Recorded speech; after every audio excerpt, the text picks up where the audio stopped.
Okay, it's 1 o'clock and I would like to call to order the Board of Directors workshop for July 25th, 2023. And Rachel, could you call the roll, please? Councilmember Daughtry. Present. Thank you. Mayor Frizzell is absent today. Mayor Marine. Here. Thank you. Councilmember Mead. Councilmember Merrill. I'm here. Thank you. Thank you. Mayor Nearing. Here. Thank you. Labor Representative Norton. Here. Thank you. Thank you. Councilmember Peterson. Mayor Roberts. Here. Thank you. And Chair Schweddy.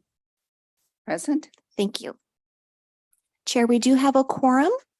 As far as alternates, it looks like we have Councilmember Gallagher here in the room today, and that concludes roll.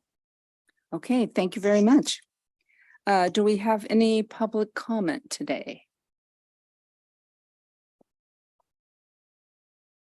Okay, I see none inside. Is there anyone online? Do we have very many people even on Zoom? Okay. Okay. Okay, first item is Chief Executive Officer's report. Great. Good afternoon, members of the board. Really just brief report today. Delighted to be back from a little bit of vacation, and I want to thank Roland Behe for stepping up in my absence and the acting CEO role, and Deb Osborne and the whole executive leadership team for keeping things running. It's a great team, and it's great when you don't even notice when the CEO is not there.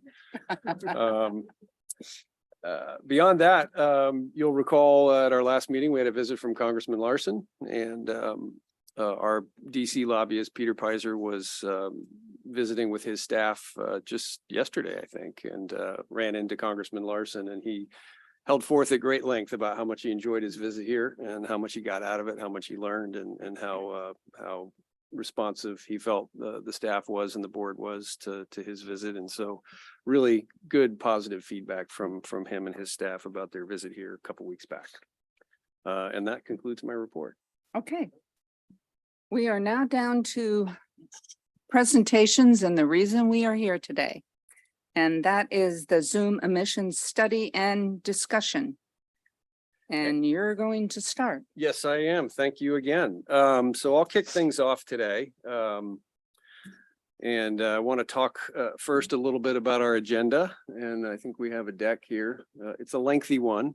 We have a lot to cover. We've got 2 hours reserved today, and we've got some great information to share with you. I want to say in advance how excited we are. The staff's been working really hard to seek your feedback on the direction we're interested in taking.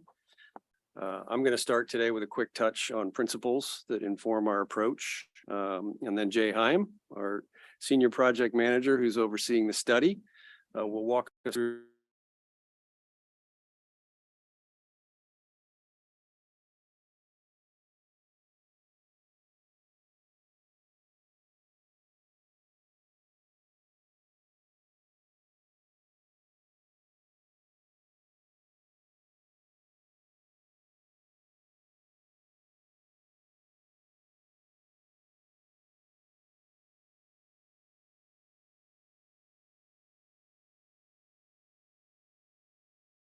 more in a minute. And after he does that, Chief Financial Officer Anju Greenhouse will review a financial strategy to support the approach we have in mind, while maintaining our commitment to service excellence, including service growth, and our other capital commitments to build a stronger future for the agency. Before we jump into the program, though, I want to touch on a few things we've heard from this board over our past zero emission discussions to date.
We want to keep open a path that allows all new bus purchases to be zero emission.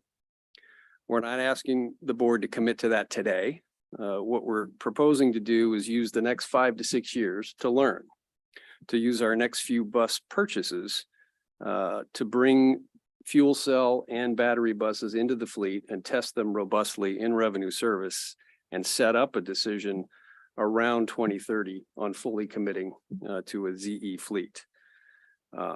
We want to design a sustainable financial strategy that allows for all buses purchased during this period to be ZE and deliver our promised service. And we want to allow obviously flexibility and off ramps if we learn something isn't working and we decide we do need to stick with a blended fleet that includes diesel buses. So flexibility is the key to this approach. I think when you look at our principles overall, we have the potential here to move to a more sustainable operation long-term. And the key for the staff and for us and for our customers is, can we do so in a financially sustainable way? So the approach we have in mind is essentially an extended pilot project over the next 5 years, 6 years to inform that eventual conclusion. Next slide, please. Just briefly, again, touching on why now? Why are we focusing on this now? In addition to the funding opportunities I mentioned a minute ago, we're in a moment that doesn't have any regulatory or statutory requirements that apply to us or transit agencies in this state to do this work. California, on the other hand, does. And there is active discussion across many states and at the congressional level about imposing mandates for transit fleet composition. We have the opportunity now in this period to shape an approach that works for community transit with a lot of freedom and flexibility to do so. There are learnings that Jay will report on out there in the private sector about how the diesel supply chain is shaping up in response to the work transit agencies are doing in the ZE space. We already know, for example, our OEMs are no longer making hybrid buses. They've decided to fully commit to ZE and diesel, but not hybrid, because they don't see a future market for that. And we're seeing similar trends on the commercial trucking side. So that's important to keep in mind because it suggests we can't assume that the status quo that we've operated so comfortably with for the past 4 or 5 decades will continue. It's important to look at how things are evolving under our feet. For context as well, you can see on the slide what some of our peers are doing in this space. The slide is not there. We are having a Zoom issue where it crashes when we try to share PowerPoint. Okay. So when you're ready, Rick will be leaving Zoom and rejoining so we can try the screen share again when we're at a moment you're ready to pause. Great. So I'll just conclude by referencing what you would see on the slide if it was there. Which is that the state of Washington has set a goal of 2050 to get emissions below, I believe, 1990 levels. King County Metro has set a goal imposed by the King County Council to fully electrify their fleet by 2035. Pierce Transit has set a goal to do so by 2042. And Snohomish County has set a goal in its climate action plan to electrify the county non-revenue fleet by 2044, and that's a pretty big fleet. So the path we have in mind would be consistent with Pierce and Snohomish County to look at 2044 as a general goal for electrifying our fleet and using the time between now and 2030 to set up that final commitment. So that's the general approach we have in mind. Jay and Unju are going to walk through the particulars, including reviewing the background that got us to where we are today. And there it is. Before I turn it over to Jay, though, I guess want to check with the board here at this juncture and see if there are questions or issues around the expectations for today's discussions and what we want to accomplish at the staff level. I just have one that doesn't involve that, but you said Snohomish County, that was their non-revenue Well, fleet. What is that? it's a Snohomish County public fleet. Like, Owned and I operated, don't know. all Snohomish County vehicles, Okay, that don't transport people though. right? Utility vehicles, Oh, public okay. works vehicles, parks vehicles. And they chose that instead of one of the transit? They've proposed 2044 to Oh, okay. electrify the county fleet, Okay, government vehicles. so they're not giving us any Mandates, no. mandates. Correct, correct. Okay, thank you. Hey, Rick, what was the state goal for electrifying? It was 2040, did you say? 2050, Jay? You,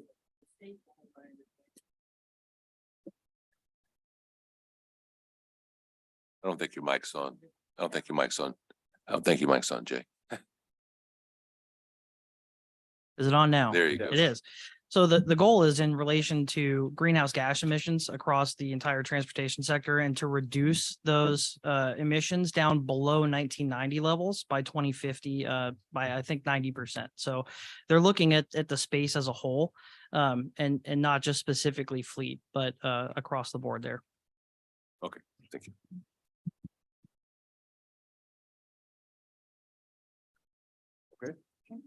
great. Jay, the floor is yours.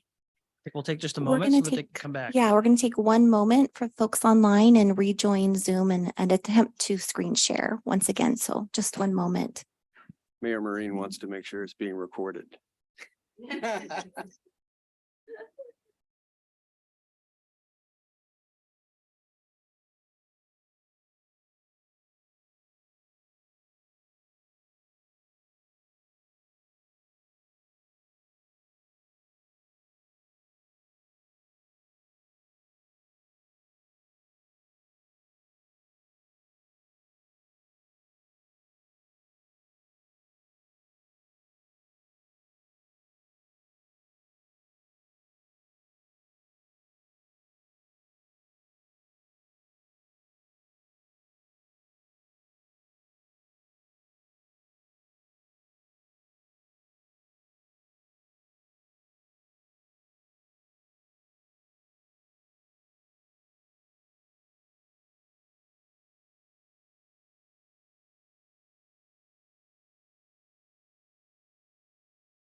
Okay, we're back, but it looks like we don't have the ability to share our slides with our guests and participants on Zoom.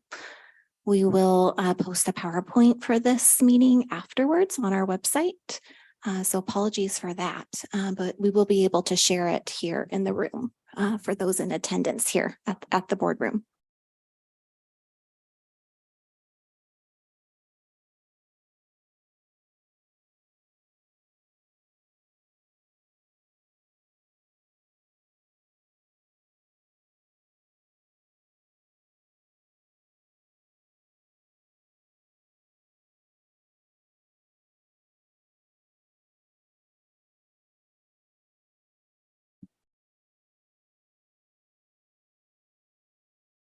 Good to go.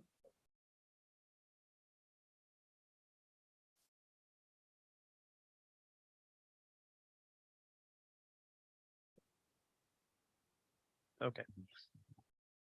All right, so zooming right into the future here. So maybe not.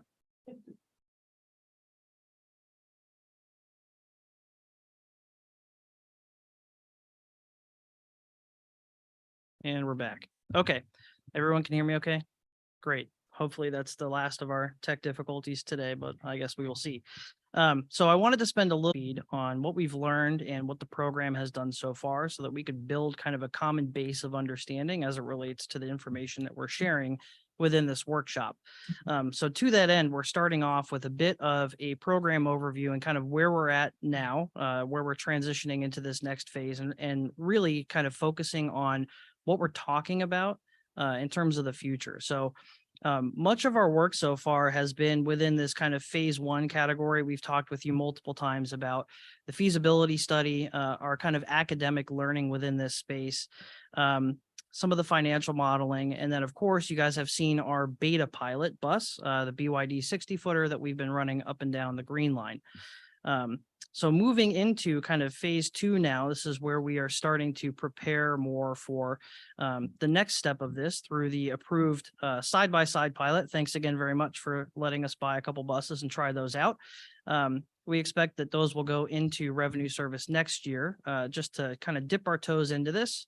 And then as well, we've been talking about incorporating zero emissions fleet into the long range plan 2024 budget and the TDP. As kind of the board adopted or to be board adopted mechanisms by which we would support an effort like this.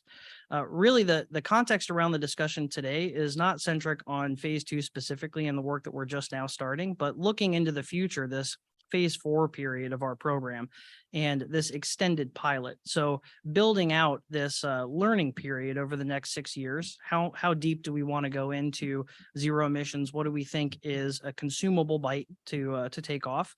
Maybe a large bite, but one that we can swallow. And what does that look like as it relates to deployment within our service area? And as well, whether or not we can afford it. And a little preview, it's looking okay. So next slide, please. Yeah, the clicker unfortunately is not working for me. Oh, maybe if I turned it on. So a little bit of a technology overview again to build this basis of understanding. I'm going the wrong way. Perfect. All right, so zero emission buses, what are they? There's 2 key propulsion mechanisms that are emerging on the market today. The first is battery electric. These operations are similar to what you would use or do with your cell phone. You plug it in or set it on a wireless charger. It charges up the battery packs, and then you can use it for its intended purpose. Unlike cell phones, buses are not intended to make calls. They move people from A to B. So you charge the batteries up, they go on their way. Battery electric buses on average get somewhere between 100 and 150 miles of operation on a single charge before they have to either come back to base and recharge or do something like inductive opportunity charging out in the field or non-depot charging at a remote site to rejuvenate that battery and get it to its next stop. The supporting infrastructure you can see on the left side here, this is just a rendering of a charger cabinet and a dispenser. The supporting infrastructure alongside these buses really scales up on kind of a 2-to-1 factor. So for every 2 buses, you have to have 1 additional set of chargers and dispensers to rejuvenate the battery on those buses. The inductive charging is another aspect here. This is wireless charging. So if you set your phone down and don't plug it in, but you still get power with one of those nifty pads, they have similar things for the buses. It's really cool. You just nail the bus down. It'll rejuvenate the battery, very easy to use, and can be installed at locations like park and rides or even in the ground to limit the amount of infrastructure that is visible to the public, but still get us a little extra juice. On the other side of the coin, we have fuel cell electric buses. So these run primarily on hydrogen as the storage source, but the propulsion mechanism is very, very similar to what you see in battery electric. So you have storage tanks on board the bus to store the hydrogen that's converted into electricity into a battery pack and then used to propel the bus. On the supporting infrastructure side, it looks a little bit different, and there's really 2 pathways to go down. The first is as a consumer of hydrogen, where you would have something like a storage tank and a dispenser by way of a fueling island or something along those lines, not dissimilar to what we have today with diesel, where you store the fuel in a location, you pump it into the bus, and then it goes and does its body of work. The other side of fuel cell is potentially being a producer. And we've talked about this in the past through the mechanism of electrolysis. You can take water in, magic happens, and then you have hydrogen. That's the simplest way I can explain that in 2 words or less. That requires a lot of electricity to do. That's really the other component of electrolysis, is the amount of electricity to pump through that system. And then there's conditioning, compressing, and storage. Go ahead. I have a question on that. This recently occurred to me. Is that liquefied hydrogen that we're using? So there's 2 paths on this, and we'll get into a little bit of that when we talk about the side-by-side pilot, but I'll touch on that now. There's really 2 storage mechanisms that you can use. One is gaseous hydrogen, which is just big compressed tanks. The other is liquid hydrogen, and the liquid hydrogen is much denser than gaseous. So that is what most agencies are using in terms of bulk storage, is a liquefied hydrogen solution that then converts into gaseous before you get to the dispenser. So there's a couple extra steps in that process to get it from liquid to gaseous to then put onto the bus. But in terms of volume delivery, that's really what you look at. And we'll again touch on that a little bit later, but those are both storage mechanisms that exist. The benefits with fuel cell buses, as opposed to the battery electric buses, is the range and operational flexibility. So these buses typically go somewhere between 300 and 350 miles instead of 100 to 150. And the refueling time is measured in minutes instead of hours. So all that sounds great. What's it going to cost me, do you ask? The hydrogen cost in our area is higher than the diesel price that we pay for gas now. That's where the economics get a little fuzzy. And that's where we would look for parity in a future state. If the hydrogen cost is able to come down, that becomes more appealing because we can run the fleet more similarly to what we do today. So a little bit of a trade-off there. Does weight come into play between the two? I would imagine hydrogen fuel cell is considerably lighter than the batteries. They certainly can be. The big limitation on weight thus far has been on the battery side, and mostly as it relates to the requirements from California. That's why there's only so many battery packs you can put on the bus, because they weigh a lot, and they're trying to keep the I guess the impact to roads and bridges as minimal as possible. They could put more batteries on those buses, but they cannot and still have the same kind of weight rating that they do now. You're correct, the hydrogen buses do weigh less. That is probably part of the reason that they get a little better efficiency than the battery electrics do. They're not hauling around quite as much of their own weight.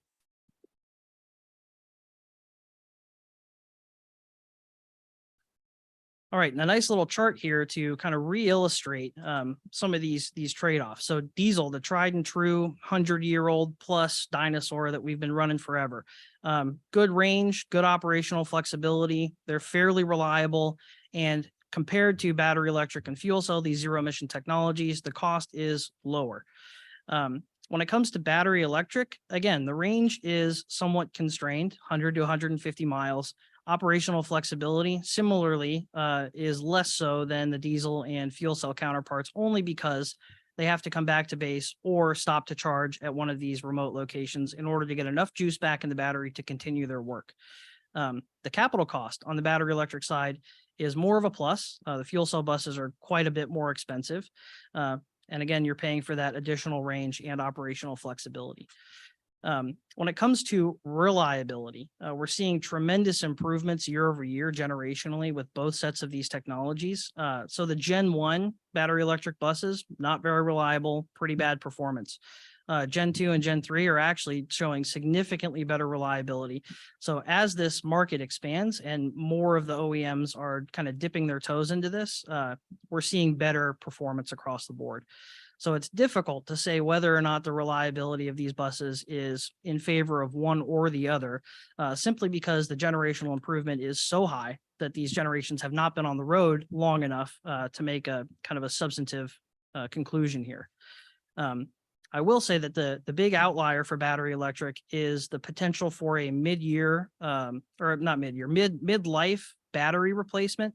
So again, similar to your cell phones, after you use that for a year or two, the battery life diminishes. We'll see the same sort of thing with the battery electric buses. On the fuel cell side, because there are less batteries and more of that latent energy is stored in the hydrogen molecule itself, the potential for reliability is perhaps a little bit higher. And the cost to replace that fuel cell is similar to swapping a transmission on a diesel bus. So the total outlay for swapping the fuel system is maybe not quite so high. I have a question. Go ahead. On the batteries, because I've been reading a lot, because a lot of things have been happening in that direction. But there's a lot of information out there saying that storing batteries is dangerous, how you get rid of them and throw them away and all that is a real issue. Have we looked into what happens to them when we have to get rid of them? Sure. So there are programs out there that will take batteries that are beyond their useful life and repurpose them for other needs. So even if the batteries on board our buses will no longer supply the requisite mileage that we need, those could find a new life as kind of home battery storage, or daisy chaining for grid power resiliency or something along those lines. So it is something where the market is adapting to this, since there will be tremendous amounts of these batteries, and how to best use those or recycle them for other purposes or reclaim parts that could be repurposed or refurbished are things that are all kind of emerging. So we're trying to keep a pulse on that. And people are coming up with some pretty clever ways to reuse the tech after its useful life for transit. Doesn't necessarily, it's totally dead. It may have a useful life somewhere else.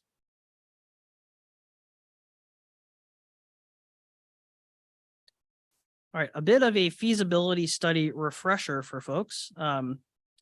This is a graphic that you've likely seen before. This is a kind of a service modeling representation. Blue is good. These are things that we can complete. Pink is maybe a little more challenging. Red are things where we don't really have fitment as it relates to battery electric. This is a part of our feasibility study was to take a look at kind of the 2027 projected battery electric technology based on kind of a 5 to 7% year over year increase in efficiency ratings, and standardize on 40-foot bus to see how this would perform. The key takeaway here is that we do have some pretty decent fitment within the 100 and Express and 900 categories. You'll see there's a lot of blue in there to support a small fleet of battery electric buses without a significant investment in non-depot charging. So when we start talking about opportunity charging, we don't have to do that right out of the gate. It's something that we should consider for kind of the 2030 plus period if we choose to go down this path. But we can effectively test a small fleet of these buses within the service that we have defined. These, if you look at the blue line and the gold line charts, this is where you see more of the challenge. And this has more to relate with long run times and long ranges that are required for those blocks. That is where we are seeing better fitment for the fuel cell buses because of their additional range and lower refueling times. So we do have bodies of work that we can use these buses on today. And as the technology improves year over year, these blue charts will continue to expand and we'll have better opportunities for service delivery. When you start looking at opportunity charging, this is again non-depot charging. So if we had, for example, a dozen locations across park and rides and transit centers in the high scenario with 3 to 4 charging pads, we can do quite significantly better than just with depot charging. So that opportunity charging was one of the items that we took a look at in terms of mitigation strategies to extend our capabilities within the battery electric space. And one of the other items that we took a look at specifically as it related to the feasibility study was a system impact study to our utility. So this is something that we heard about from all agencies that we talked to, was to bring the utility in very early in these conversations and let them know what the plan is so that they can be responsive to that plan. We have one member of the PUD here with us today. Graciously, Doug, thanks for showing up. And the PUD has been absolutely fantastic to work with. So we got them in the door, basically on the ground level as we started to learn about this. And they've been an integral partner for us in designing both this pilot scenario that we're proposing, as well as looking at the future and what kind of permutations we might have. The good news is that the PUD is well positioned to supply us with the electricity that we need for pretty much any of these scenarios, in a way that does not cause any kind of additional tax on the grid or potentially cause brownouts or rolling scenarios where we don't have power. So very well positioned there. Part of the good story from an environmental standpoint is that the PUD's power is extremely clean and relatively affordable. So if anyone can make use of clean electricity, it's community transit. And this really makes our green trips even greener. It's a very nice tale to tell. When it comes to loading scenarios, this is a little more detail about the specific amount of power that we're talking about. When it comes to delivered hydrogen, so this would be bringing hydrogen to us instead of going down the path of electrolysis, we're looking at about 8 megawatts worth of power at each of our bases. And that's a tremendous amount for those of you not in the know when it comes to utilities. That's a big number. If we were to go down the path of producing our own hydrogen, that's where the 16 megawatt number comes in. So it would be an additional 8 megawatts of power delivery, and that requires a substation build. So if you think of, big wired off gates, a lot of transformers, a lot of wires coming into a location, that's more what we would be looking at in partnership with the PUD if we chose to produce hydrogen in the future. That comes with some additional lead time. Part of the reason we are not proposing producing our own hydrogen is the requirement to build that substation. That would take a number of years. So that looks more like a 2030 option and beyond if we wanted to go down that path. Yeah, go ahead. Question on that is, are we going to hear more from the PUD today? Or if not, I just want to throw a question out there for it. And that is, I see that they increasing their production for the electricity that we would need. Yes, but watching the climate events, there's going to be a lot more electricity going into heat pumps and other things for air conditioning. There's going to be more electric cars on the road. There's going to be a lot more than just the transit companies going after the electricity, and maybe a little bit of a reaffirmation that all of those different demands could be supported would be useful. So my understanding, and Doug, feel free to jump in if I'm wrong here. My understanding is that when they look at these system impact studies, it's not just in this specific moment in time, but taking a look at the long-term impacts and the loads that they're expecting in the future that might manifest. That is kind of what they consider. So, guest speaker, Doug.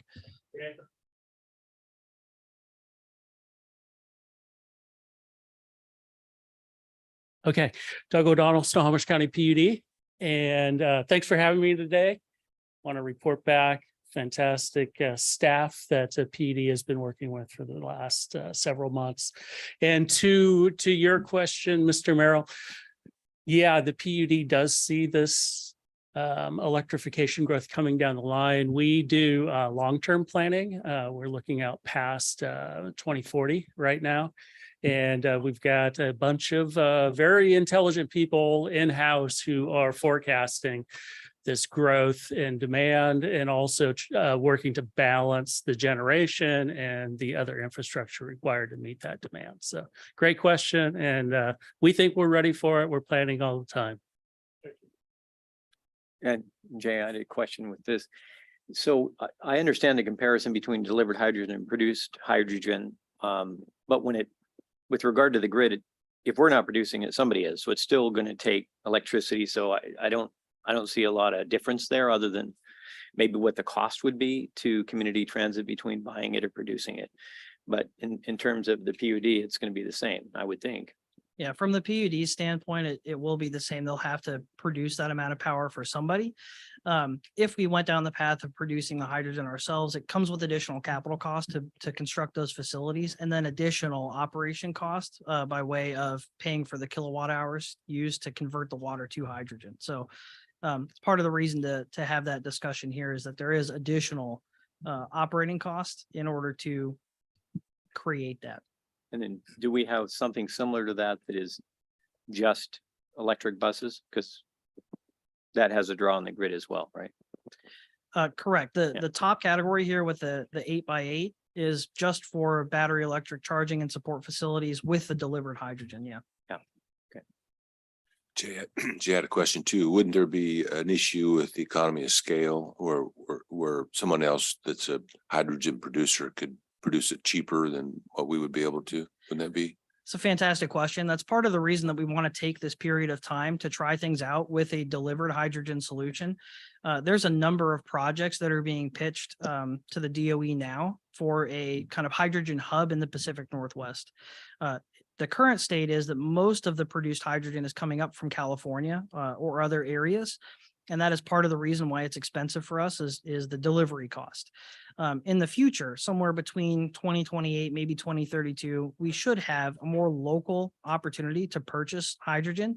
So rather than investing very big into producing it ourselves, we'd like to hedge against someone else, a major producer like Douglas County PUD, for example, putting in a 100-megawatt facility, which is far in excess of anything that we would ever do.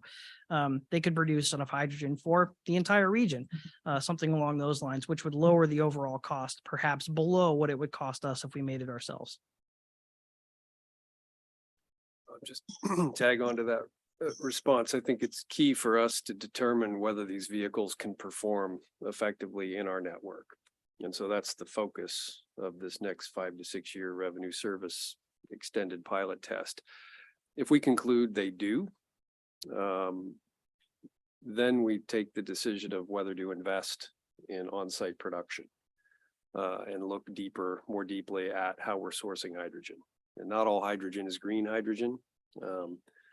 PUD hydrogen that would be produced here in Snohomish County with PUD electricity, whether it's us or another operator, we know would be very green.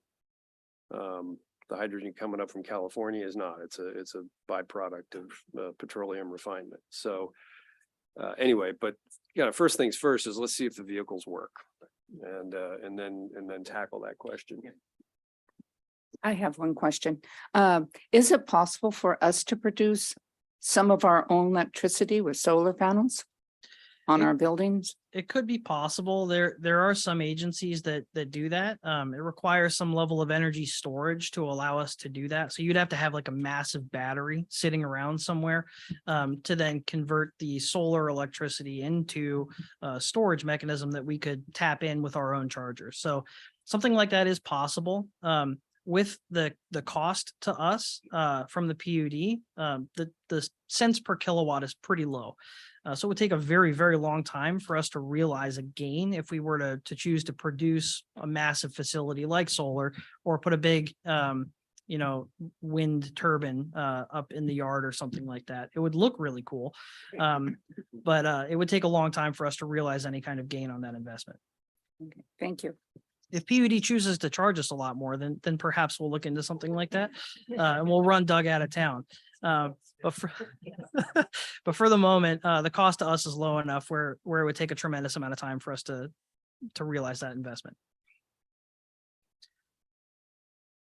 So to summarize some key learnings as it relates to the feasibility, and I super appreciate the open discussion here, so thanks very much for that. We have a very diverse service profile. Our topography is varied. We have some hills, we have some very long flat runs. We operate in the snow sometimes. It seems increasingly more year over year. There is snow. We have heat in the summers now. So the diversity in our service profile really requires a mixed fleet. We have good fitment for battery electric buses in some cases, and also good fitment for fuel cell buses in other cases where the distance are long. The short blocks, like I mentioned, are good for battery electric. This is a sweet spot for us to really test and confirm our assumptions here. And then again, to test and confirm our assumptions for Swift and 60-foot buses being more of the fuel cell area. And our partnership with PUD has been fantastic so far. And we have a clean and reliable power source to fuel our dreams, so to speak, with the zero emission fleet here. So any other questions before I get into the private sector scan? All right, hearing none. Moving on to the next category here. Dee and I were fortunate enough to attend the Advanced Clean Transportation Expo earlier this year. This is kind of the private sector, meet and greet. Everyone gets together to talk about what's coming up next in their area. We saw light duty vehicles, medium duty vehicles, retrofits. We saw some Class 8 semi trucks on the road driving around using hydrogen fuel cells. It was very cool, a huge expo. Many of their talkers are big names like Daimler Truck. We heard from Volvo. We heard from Kenworth and Hyundai and Peterbilt.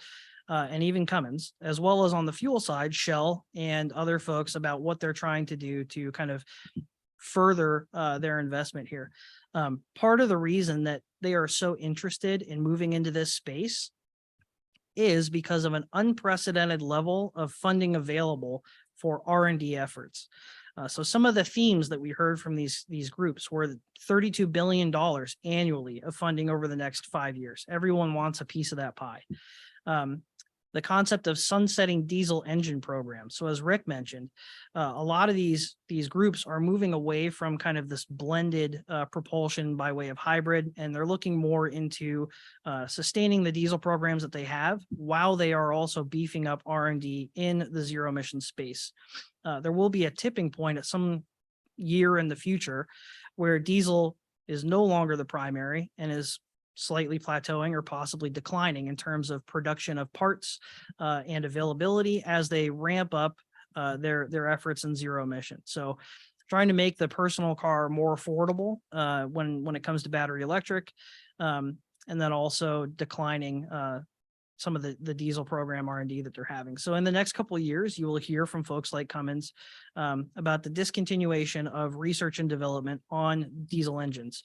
That does not mean that they will go away in the next 5 years. It just means that they will no longer be, year over year creating improvements to those mechanisms. Then they'll have that for some period of time before it becomes end of sale, just like all other products that we have and use. The squeeze on that side is kind of the dark horse in this transition tale, where diesel may become more expensive in the very long run, more towards 2050, when the primary propulsion mechanism is one of these zero emission type technologies.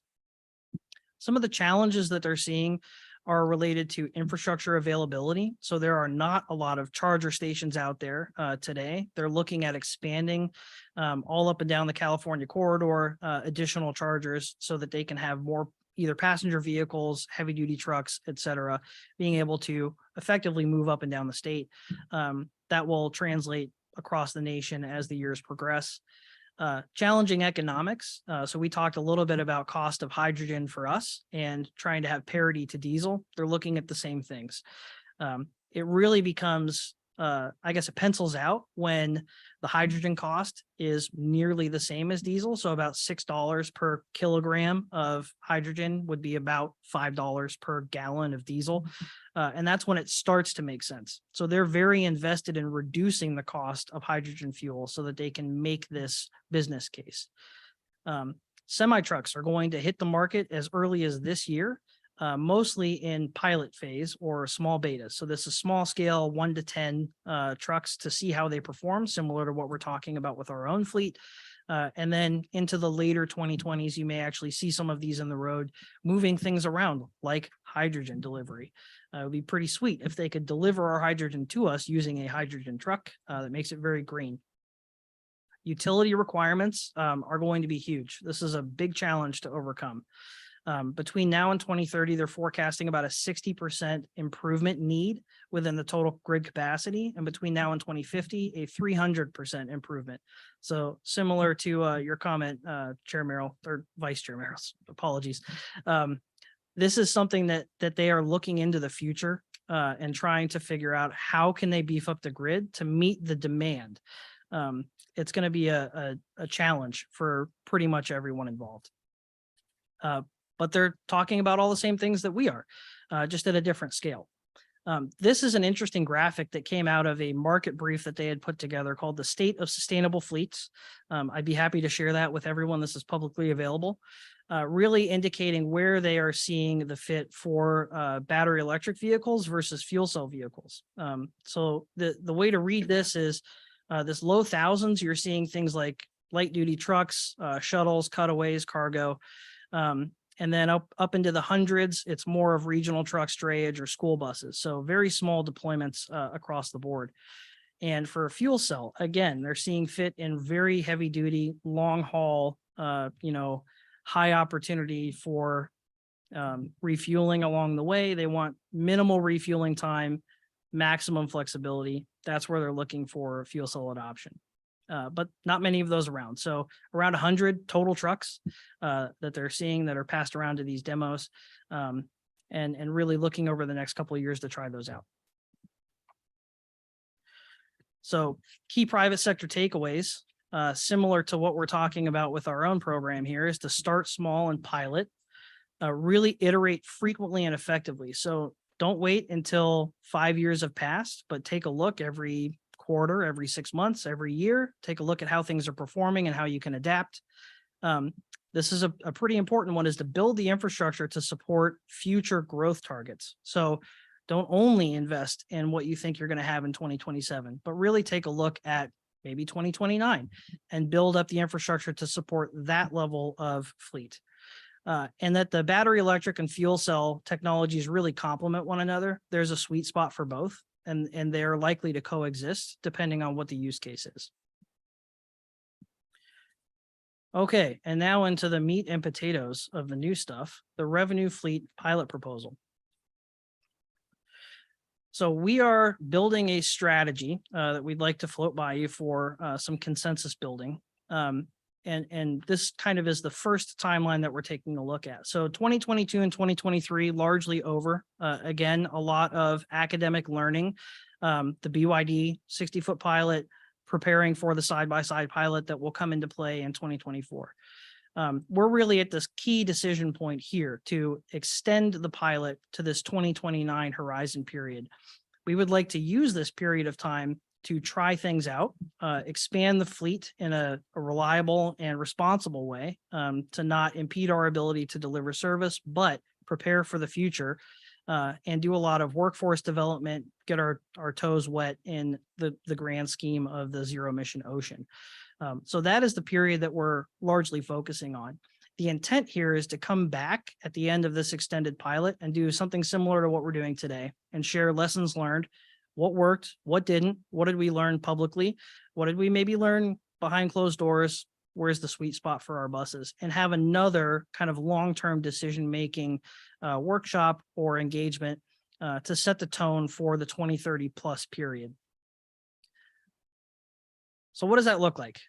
If you take a look at our fleet replacement targets per the TDP, I've kind of cut out the near-term extended pilot that we're talking about. What this ends up being is about 50 battery electric buses in the 40-foot variety and 25 60-foot fuel cells by way of BRT. Now, these targets within each of these years, I would treat as targets and not commitments at this point. Those may shift year over year just to smooth out the curve a little bit, or pivot if we need to. So getting into the strategy itself, in 2023 and 2024, you were gracious to approve our side-by-side pilot. So we will take delivery of one Gillig battery electric 40-foot bus and one New Flyer 40-foot fuel cell bus. We will install a charger and dispenser that was recently presented to the SACD and approved. Thanks again for that. To fuel that electric bus in revenue service. And then we are proposing gaseous delivery, which is a kind of a non-permanent trailerized solution to get us the hydrogen gas to fuel this fuel cell bus. So these are relatively non-permanent. It is a mechanism by which we can test and be responsive to the performance within these buses. And then as we get into 2024 through 2027, preparing our facilities to support a higher amount of buses. So in 2027, we would have a fleet size of 10 battery electric buses and potentially 25 fuel cell buses. The challenge with the fuel cell buses is the scaling of hydrogen delivery. The gaseous delivery setup is only really good for 1 or 2 buses. It's kind of a swap and drop. Someone brings a trailer out, we use it until it's depleted. They take that one away, bring us a new one. When you get to this amount of buses, you're really looking at a fueling island. Maybe not a huge one, but something that is large enough that can store liquid hydrogen and dispense that to buses quickly. So 1 or 2 dispensers, about 6 minutes per bus, that lends itself very well to this 25 fuel cell fleet. In the years 2028 and 2029, we would expand the number of battery electric buses by 40 to get us to 50 total. And then there are no additional fuel cell buses during this period of time. So we're really working with a kind of a fixed fleet there, but to scale up the battery support systems to match the number of buses that we would have during this period of time. So really the key between 2027, 2029 is workforce development, testing and trialing, finding out what works, what doesn't, what kind of reliability are we having with these buses? What kind of uptime do we have? What kind of mechanical problems are we having? And really figuring out what this is going to look like for the agency in the long term before we make a huge commitment to make this transition across the whole fleet. When you talk about 50% or 50 battery electric buses and 25 fuel cell buses, this really arrives us at a nice round number of about 30% of the fleet being converted. And that is similar in terms of volume and timeline to many of our agency peers. So this puts us kind of on track to meet the same types of goals that our peers are setting. Questions? Question on that. When we get to the full deployment on our testing period, do we have redundancy in the number of electric and fuel cell vehicles we have in there? So right now, I'm sure we have some redundancy in our diesel buses, but if we're running a route using fuel cells or electric buses, so far I've been able to determine they're not quite as reliable, and you've said that. So the 30% that we have in there, do we have extra buses built into that? So we have talked about I guess increasing the contingency fleet or keeping some of our existing diesels around should we have dramatic issues delivering service, and perhaps bringing those back into the fold to help us offset any kind of reliability concerns that we experience with the zero emission fleet. So the way I understood you to say that is our backup plan for the reliability will be to keep diesel buses around that we can fill in on that. That is one of the mechanisms that we're looking at. I don't know, Rick, if you'd like to add any commentary there. No, I think you covered it. Okay. Yeah. We would not compromise service. We'd maintain enough vehicles in our total fleet to be able to deliver service regardless of vehicle type. Jay, one of the questions for me is just that, the anxiety over making a decision one way or the other, right?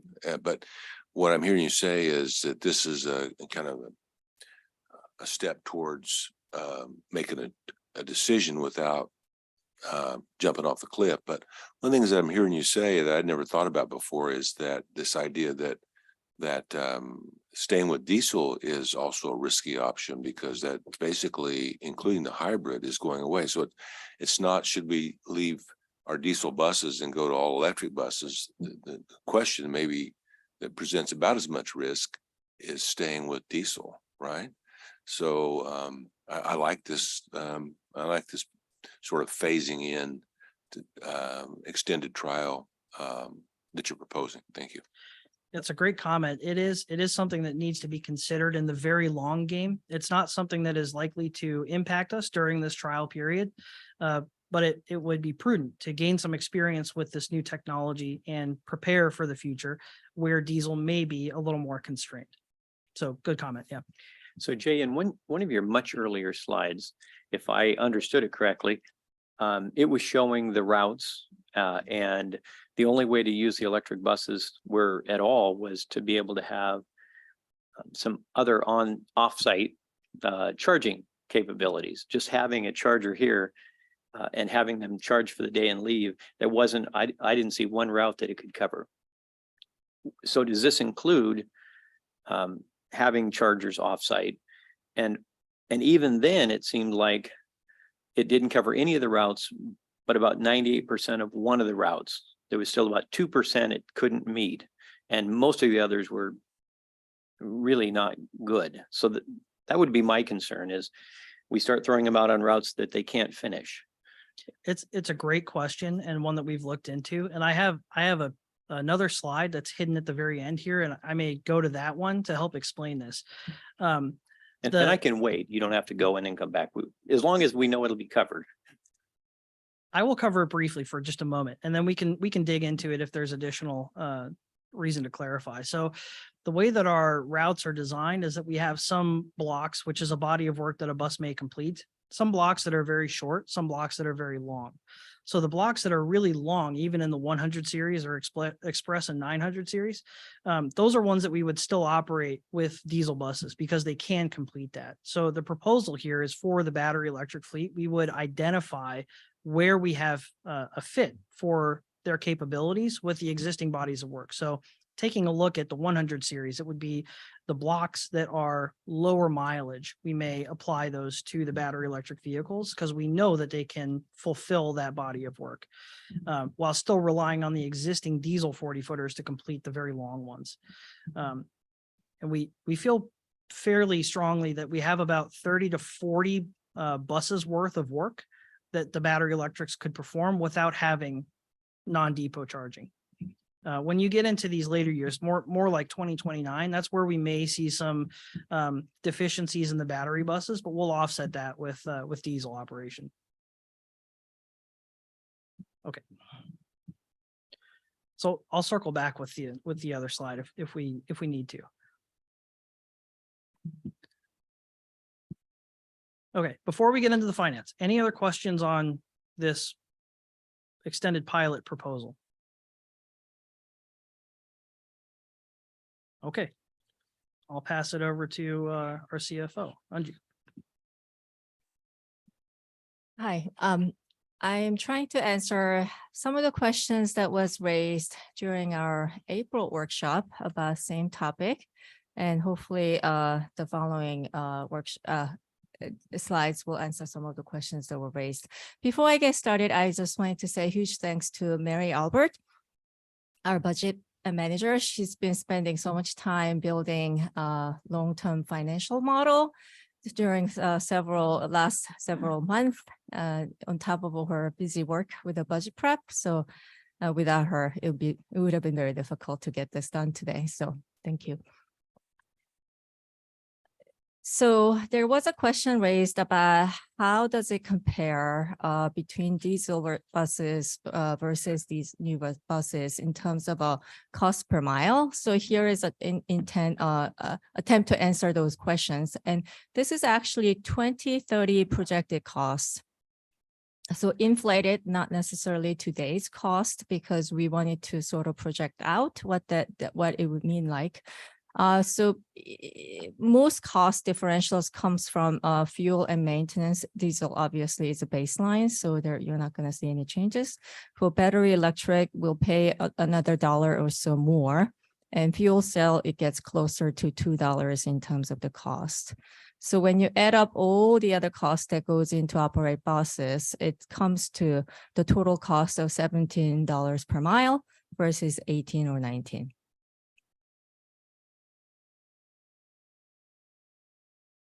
So how much is it going to cost for us to do the extended pilot that we're proposing here? So when you look at the capital expenditure, it's a total cost, not necessarily addition to what we plan to spend for those time period for bus purchases and other things. It's going to cost about $175 million in total. For operational side, for 6 years, we're anticipating about 10 million in addition to the current operational cost that we are anticipating. So it's about 185 million, but a lot of those costs are already in the projection because we always set aside reserves for the bus replacement as well. So how are we going to pay for these costs, if you want to ask? So here is a picture that shows a lighter blue is operating expenses for those time period, and darker blue is capital expenses that we're anticipating. And this is actually capital expenses, not just for ZE, but other projects that we have on deck that we need to complete during those time periods. And the green line is a revenue that shows including the grants that we are anticipating during those time period as well. And so in addition to that, we have fairly good reserve balance that we're studying in 2023.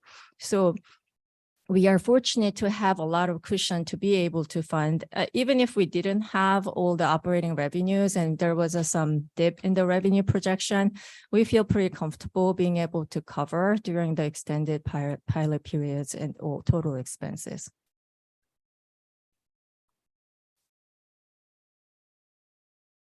So of those older revenues that we're anticipating, I wanted to talk about grants because there are new opportunities for grants.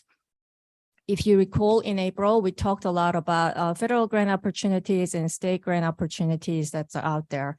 So for the modeling purposes, for the longer term, we do not want to assume huge new grants because it's a new space we have not explored yet. So until we actually apply and get some funding, we would know how long it's sustainable or how much we can get. So, but according to the studies that we've conducted so far, based on other transit agencies who's applied for federal grants and have received quite a bit, we feel pretty comfortable. This is a conservative estimate, about $20 million in next 10-year time periods. And we're hoping that we'll be able to get there.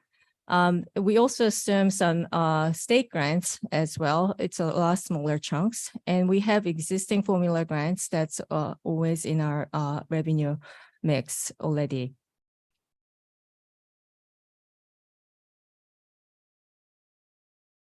In the longer term, can we afford this? So we wanted to answer the question around, can we afford conversion of the buses as well as expanding our services and other capital investments we've already committed to.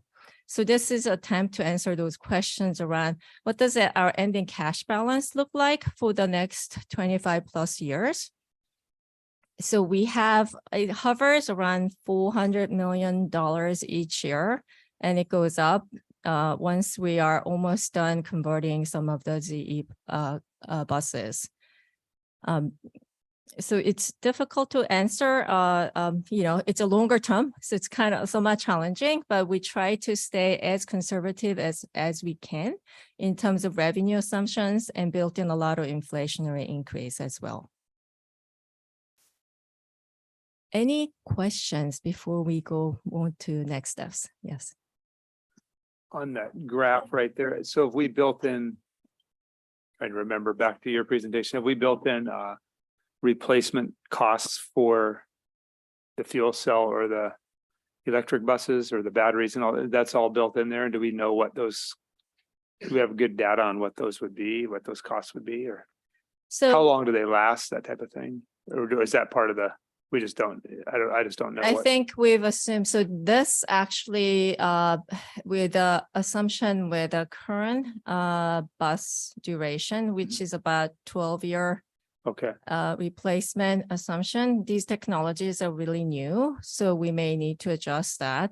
So in during the extended pilot period as well, we will learn more about technology and the duration, how long these buses actually last, and how realistic is it for us to expect, 12-year runway.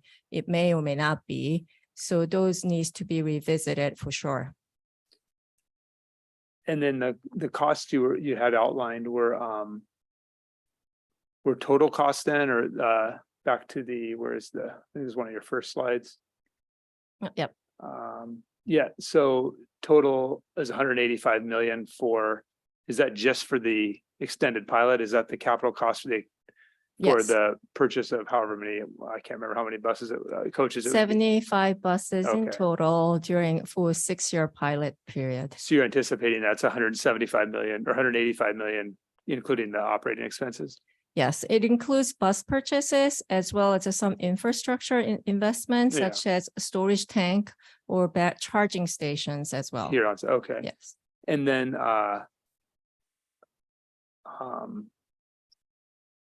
so that's the additional capital cost during that time. For just those coaches, right? The 185 million, and you're anticipating, did I hear you right, about 20 million in grants? Was that what we're? 20 million in grants, only federal dollars, but Okay. we don't anticipate that to come in every year. we're gonna try as best as we can. We actually recently hired a grant strategist who will be solely focused on applying for grants. So is that 20 million number, you're trying for 20 million a year or overall? 20 million every other year or Every so. And I've only incorporated for like 4 times because political uncertainties around how much these grants will be available in the future. We didn't want to assume it when we are planning for the longer term. Okay. Could I clarify one Oh, thing? yeah. I want to make sure we were clear on Mhm. total versus additional. So the capital cost Yeah. is total. It's not incremental additional, right? Yeah. Total, yeah, it's not incremental cost. So typically we would have fleet reserve where we have to set aside funding to replace any fleets that's going to need to be replaced. So I would say there's about $70 million. We have it in reserve for those time period. So if you're looking at additional capital expenditure here, it's about $100 million in total. Oh, okay. Yeah. Just well, to make sure I understand correctly, and so regardless of what we did, we would have 70 million spent. I mean, Yes, even if we would have theoretically to, yes, you just stayed with with the diesel buses. buses, yes, If we do this pilot, then you're looking at an additional 100 million. Okay. yes. Okay. Thank you. Any other questions? You're welcome. Any other questions before we go to next steps?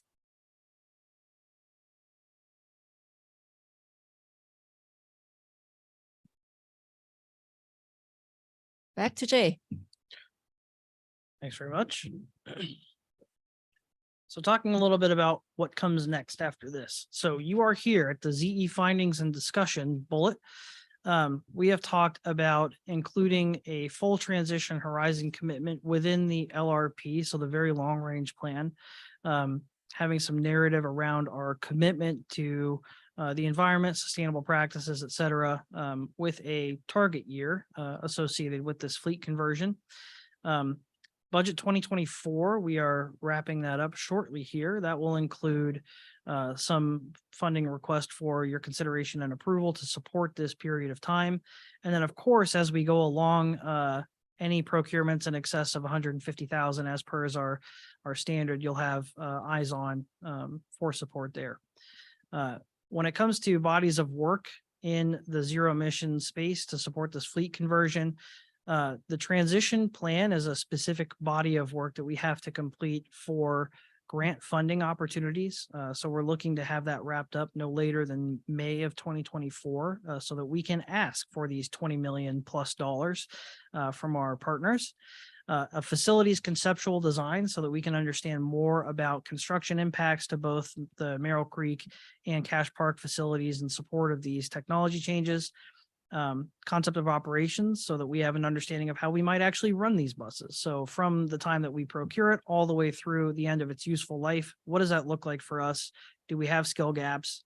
What kind of workforce development do we need to beef up in order to be prepared for those? And then, of course, the side-by-side pilot, those buses coming at the end of this year and will be in revenue service next year. So we'll get everyone here on board one or both of those buses, and you guys can see how they work. So this full transition target, we've talked a lot about this extended pilot period and something for consideration and perhaps discussion as you look into the very far horizon, perhaps targeting a year of 2044 in line with some of our county partners. Again, subject to learnings from the extended pilot. So as we go through this extended pilot period, having regular touch points about our learnings and findings, and then preparing for a future decision to support the very long transition for our whole fleet. Question, go ahead. Just getting back to budget stuff. So if we have a capital expenditure of 100 million, how do we, I should probably know this, but how do we in the budget process, in other words, 100 million doesn't just appear, right? You take it out of the general fund and put it into capital, you take it out of bus operations. And how do we propose that that's going to happen? So currently, we will be back to you, talk in the conversation with the budget proposal as a decision making. It will be part of our capital project proposal in the budget. And the funding mechanism for now is we have fairly large reserve that we have set aside. Okay, And we could dip into those reserves or we can look at looking at the upcoming revenue streams that in one of the charts that I shared earlier.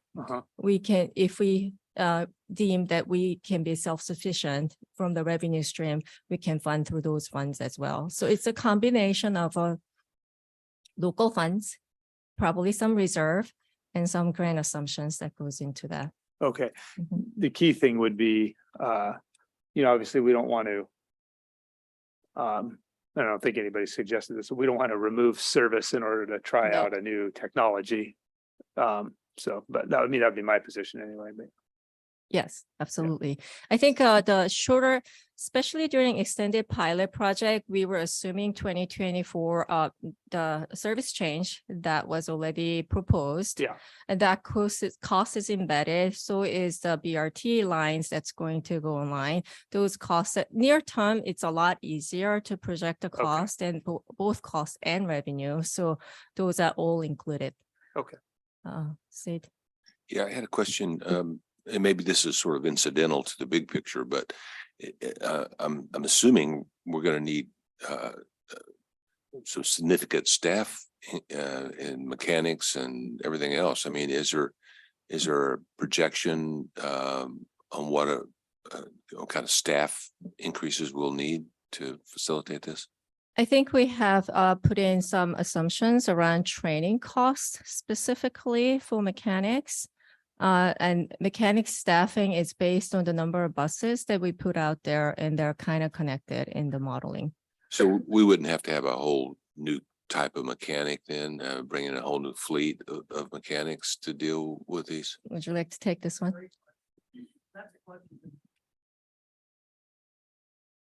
I don't think so. Okay, mine now. Yes, okay. That's a question that many agencies are trying to answer. And it's not just in the short term, how do we support this many buses, but what does that look like for the career of a mechanic, a new mechanic, an existing mechanic? Is it about skilling them up? And I think in our case, the answer is yes. We would want to take mechanics that we have today, get them exposure to these new systems, provide them training as required to increase our staff capabilities. But at the same time, workforce development is a huge part of this. And it really starts with partnerships with folks like Snow Isle Tech or other vocational type education facilities. What kind of programs can we put together to ensure that the new generation of mechanics are prepared to work on these vehicles? So these are all things that we're trying to take into account. We are fortunate to have experience with the hybrid electric buses that we have now, the diesel hybrids. And that's a very similar, I guess, at least in principle, mechanism for propulsion. So we do have experience in this space.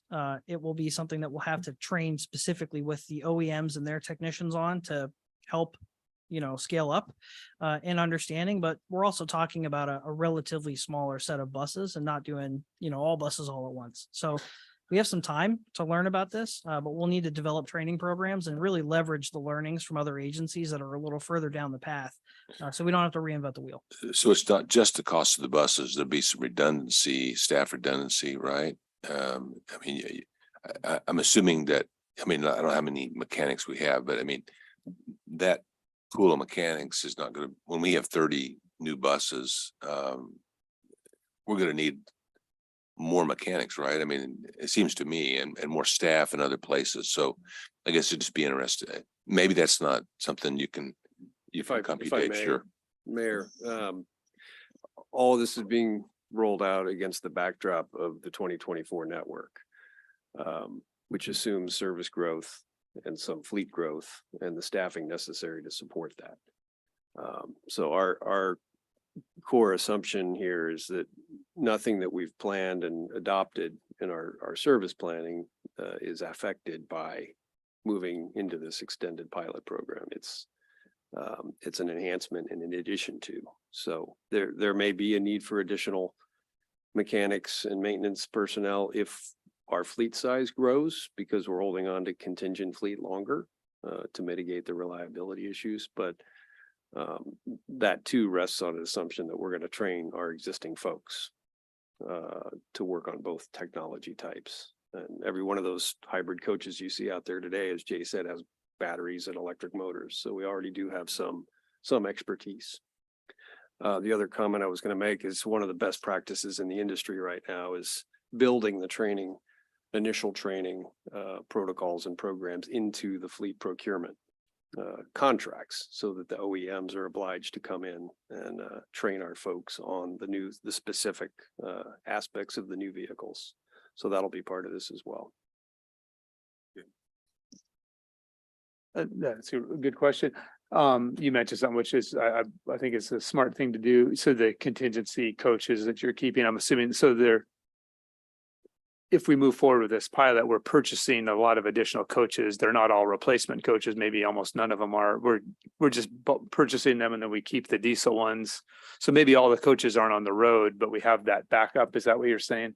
Of Well, mainly diesel coaches that we hedges against something going well, wrong. we'll continue to be in a robust conversation with FTA about our spare ratios. Yeah. They like us to have a spare ratio that's scaled to the revenue fleet size. And we're constantly talking with them about how that number ebbs and flows. So, we may want to have a slightly higher spare ratio In the first few years. and a slightly bigger contingent fleet during this pilot project. I don't see that as a big risk. It's just something we need to work through with the funding partner. Okay. So I had one more question, and as long as we were walking around in this space around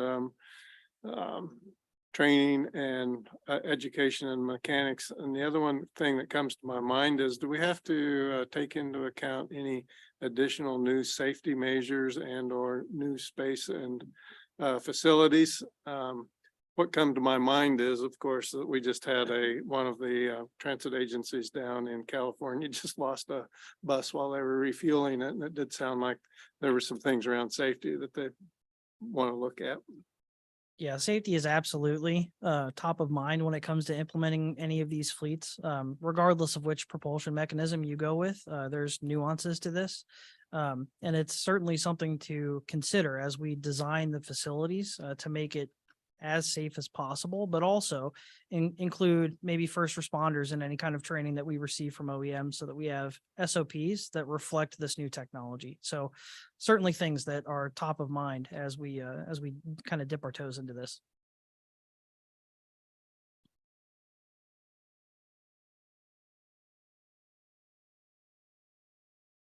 Okay, so just as a summary here, we plan to continue our beta BYD test and prepare for the side-by-side pilots coming next year.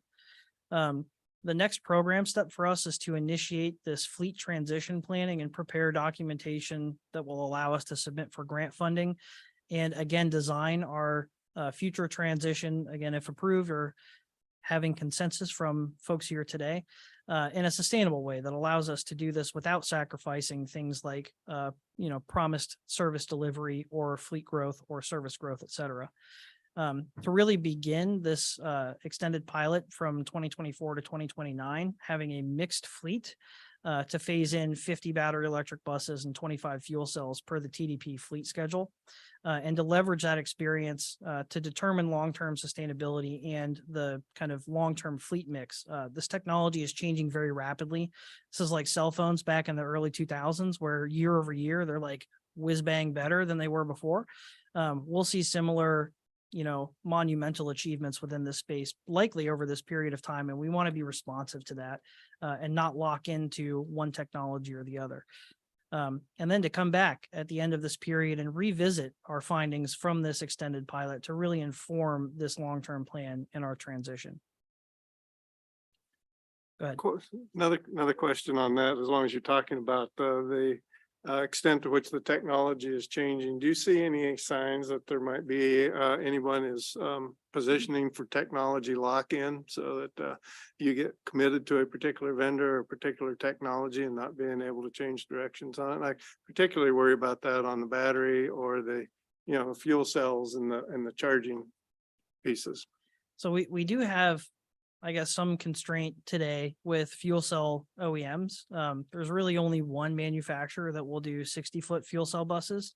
So that's something that we'll need to work through. If that technology proves more effective, it may be something that is more widely adopted. At the same time, with battery tech, we're trying to design RFPs that would allow us flexibility in determining whatever the latest and greatest tech is year over year for those procurements, even if we have a long contract. I don't know if you guys have heard about Toyota's new solid state battery and the significant range. We're using, or in the transit space, we're seeing more of the older technology and hopeful that some of these new solid state batteries, just as an example, will become available to our OEMs like Gillig or Nova or whoever, so that we could leverage some of the experience that the private sector is having. So we're trying to avoid technology lock-in wherever possible and allow for expansion of capability year over year, instead of having, one spec that we build in 2024 for 2027 buses that we're locked into until 2030. That would be a failure on our part if we experience that.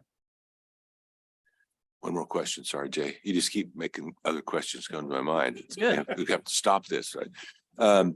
So I'm just wondering, I think one of your earlier slides spoke to it. One of the things that's been on my mind is, we're looking at more and more micro buses and different kinds of sort of models for busing and getting people where they need to go. Did your slide imply that the smaller the units, the easier it is to adapt to, or did I read that into it? In other words, I guess the question is, what does this do for us if in 10 years, we're going more and more towards micro buses and less towards the 60-footers? What would that do to this program? It's a good question. So since we keep buses for 12 years, this kind of limits our long-term exposure for having a fleet that doesn't necessarily work for whatever our future service Yeah, need good might point. be. So you're correct. There is expansion into things like cutaways or smaller buses or even larger buses. But as we see it today, there's a sweet spot for efficiency. And that window is very small and tight for service delivery. And the 40-foot battery electrics, maybe 30-footers, really is where that sweet spot exists, simply because they're large enough to move the amount of batteries that we need to have on the vehicles in order to deliver that service. Until we have kind of a generational improvement with propulsion mechanisms on small vehicles like cutaways, the range limitation on those is so great that we would have to deploy a different facility entirely or redesign our entire service mechanism to really make use of those effectively. So trying to find the sweet spot, but also limiting the total exposure that we have for, a 12-year ownership of any specific technology. I'm not sure if I understood, but are you saying that the smaller, like Island Transit has a lot of these, I don't know how long they are, Rick, you've probably seen them around, they're 25-footers or something. And is it possible to implement this type of technology in those, or are you saying that's tougher to do? I would venture to guess that it would be more difficult for us to implement smaller vehicle sizes because of the capacity limitations that those vehicles might offer us. We would have to redesign certain aspects of our service to better fit that technology profile in order to service them. Okay. All right. Thank you.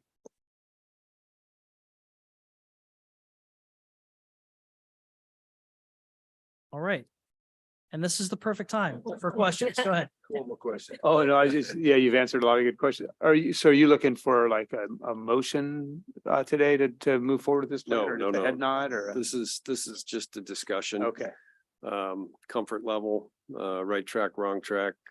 What are the issues you're interested in making sure we're accounting for as we go forward?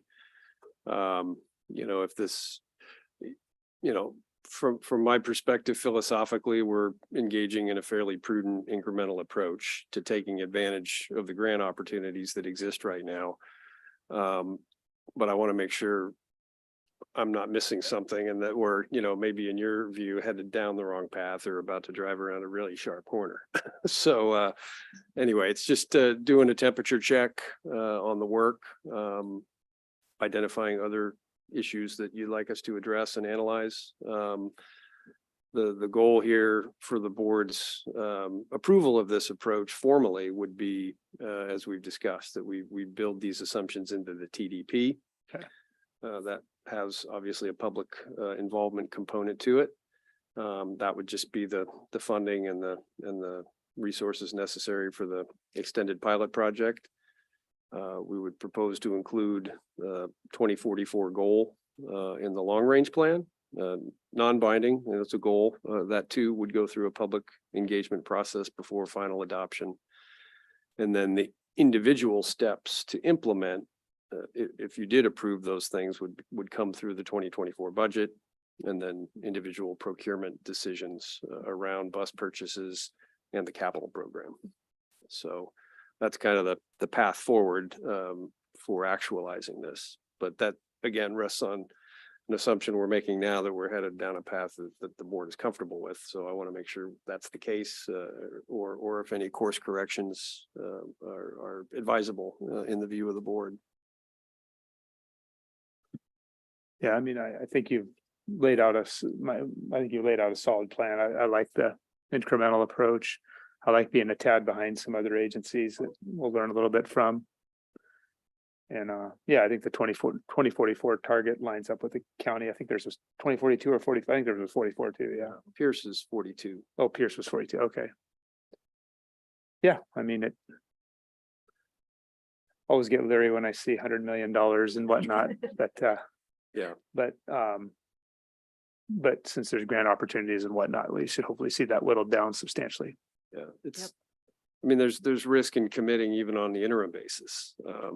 The backdrop I want to reemphasize is we're building this on top of our service growth assumptions. And so nothing we're contemplating detracts from our commitment to the 2024 network and the expansion of the SWIFT program. We have been fortunate over the past couple of years, notwithstanding the pandemic, to have performed well on grants and also to have performed well on local revenues. So we've been able to build up some pretty substantial reserves. And now we're putting our toe in the water on how we'd like to deploy those resources. So. Oh, sorry, I beat you to the punch. You did. I have a question. I know we've been talking about buses, but are we also looking at going electric on our vans, on our other vehicles and things like that as we're having to replace them? The feasibility study was scoped to look at the entire fleet. So we have some other work going on that we haven't reported back yet, looking at the van pool fleet composition, looking at our non-revenue fleet. We're interested as we engage with communities on innovative services and or microtransit, looking at the composition of those fleets. So the knowledge we're gaining through the feasibility study, we're importing into those discussions. And so you'll hear more about that as those issues come to the fore. Okay, thank you. Jay, anything to add on that? I think that's pretty accurate. Our focus thus far has been on bus, since that is the largest expenditure that we'll have to undertake, and I think the largest impact to our operations. But as we have a clearer path forward on this, we'll start to shift focus somewhat on some of these other, non-revenue or smaller vehicle types. So the support fleet. First of all, I'd like to thank staff for giving me 2 microphones. It's very nice. Maybe say I speak twice as much. Jay, you hit on this before when we've been talking about this, not so much today, but I think it bears repeating that the technology is evolving rapidly. And I think that's why probably a lot of these bus companies are getting away from the hybrids. And they see a clear direction to go to in this other. And so I think our approach of sort of taking it slow and letting us not lead the market, but sort of follow it in the long run is going to be beneficial to us rather than, yeah. I mean, I appreciate the early adopters because it takes them to move the needle, right? But I think we're doing it the right way. So I'll weigh in. Thank you very much today for this. I really do appreciate the work that you put into us and the conclusions that you've made. It's always hard to run the balance when the technologies are changing between finding that middle path. Is this going to be a technology project or a business project? And I think you found that, found a good middle path on that with the way you're rolling out. I just had the opportunity to spend a few days with other transit agencies around the country, and some of them are having technology projects and it's not really working out as well for them as it might. And we also have a very good neighbor down south in California that has a 2040 mandate. And so they are doing a lot of things that we can certainly learn from on that. You addressed the problem or the issue that I was most concerned about, and that is, are we going to acquire something that we can't afford to operate? And I think you're doing a nice job with that. I'm glad to see that we're not totally dependent on grants and other funding, that if that begins to dry up, we still have the means to continue on with this project. So thank you very much for that. I think it's a good plan. Appreciate it.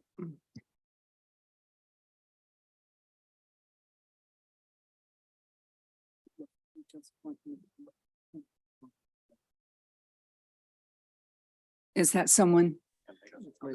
Yeah, hi, Chair. Thank you. This is Megan Dunn joining you online. If you guys can hear me okay? Yes.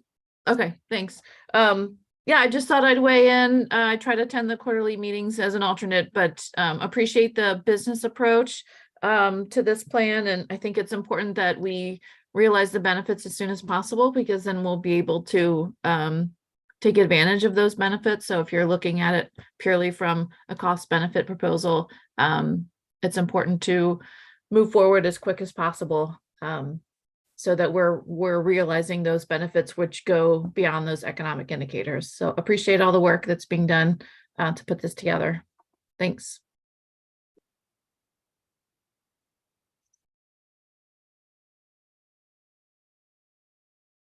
Okay, any other questions, people? Okay, is that it? Oh, Just a thank you to Guys? staff too. Yeah, I know Joe mentioned it, so yeah. Thanks very much for you. your time. We greatly appreciate that, and always around if questions happen to come up after the fact. More than happy to answer. So again, thank you for your time.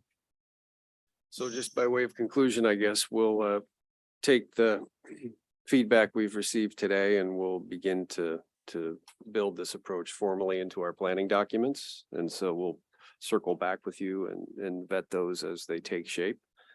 And in the meantime, if there are other questions that come up, things you didn't think of today or things you hear about elsewhere in the industry, by all means, shoot them over to us and let us know.